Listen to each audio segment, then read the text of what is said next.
Hi everyone, it's Cheryl from Lifestyle Digs, and today I'm going to talk about lessons learned on the Camino de Santiago. I walked the Camino de Santiago in the fall of 2023, and before I walked the Camino, I watched quite a few YouTube videos, and the people were talking about lessons they'd learned that day on the Camino, or maybe some great life answer had come to them while they were walking the Camino. Well, I'm here to say that none of those things happened to me. For me, the Camino de Santiago was just a really long walk. But afterwards, I started thinking, what did I learn on the Camino? And I thought, there's maybe three things that I can come up with. Number one, when I get older, I'm probably going to have bad knees. And I say this because on the first day that I was on the Camino and I'm walking down the big steep hill towards Roncesvalles, my outer knee area on both legs just really started to it was very, very painful. And this pain in my outer knees, it stayed with me for quite a few days before I tried a few things. I got some knee braces. After a couple of days, I went to the hospital. I saw a doctor. I got a prescription for some ibuprofen 600, and all these things helped, and I was able to continue walking the Camino. But and right now my knees are fine. After I stopped walking the Camino, I'm no longer having pain in my knees.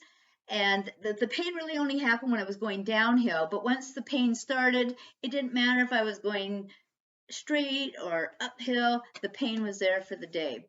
So that would be my first life lesson. When I get older, like I'm not already old enough, but when I get even older than I am now, I'm probably going to have knee problems.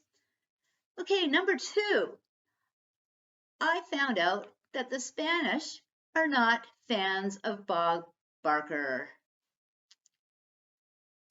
Bob Barker reminding you, help control the pet population. Have your pets spayed or neutered. Goodbye, everybody. Everywhere in Spain, you see lots of dogs. There's stray dogs everywhere. Oh, there's cats too. So there's an overpopulation of dogs and cats. And when you see the dogs, you see them running around and they are intact. So nobody is getting their pets spayed or neutered.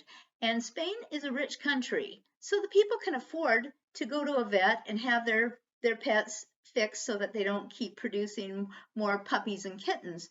But they just don't do it. The Spanish just do not like Bob Barker. Okay, number three, and this one is yucky. I now know what a bed bug looks like. After 32 days of walking the Camino de Santiago, I stopped in a town called Samos for the night, and I stayed in an albergue called Tras do Convento.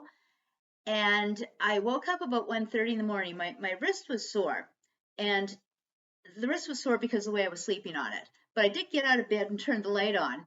And once I turned the light on, I could see my bed sheets, and there's like a little bit of blood up by my pillow and another bit of blood a little further down where my legs would be. And there was a dead bed bug there. And I was like, ick.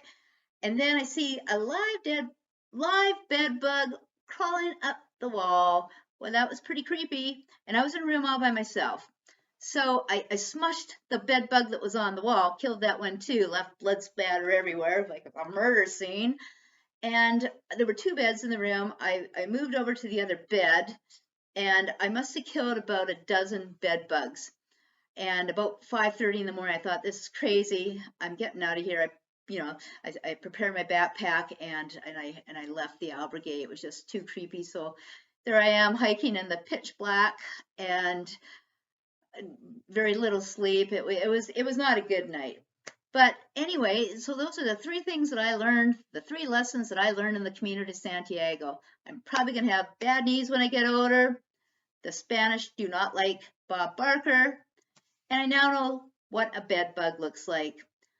And I could have gone quite nicely the rest of my life not learning these lessons on the Camino de Santiago. So there you have it.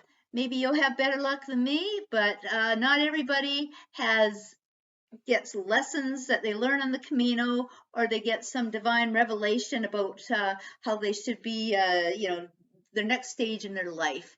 None of that came to me, so it was just a really long walk, but I did it. It took me 37 days, and that included a couple of rest days, but I arrived in Santiago, so woohoo!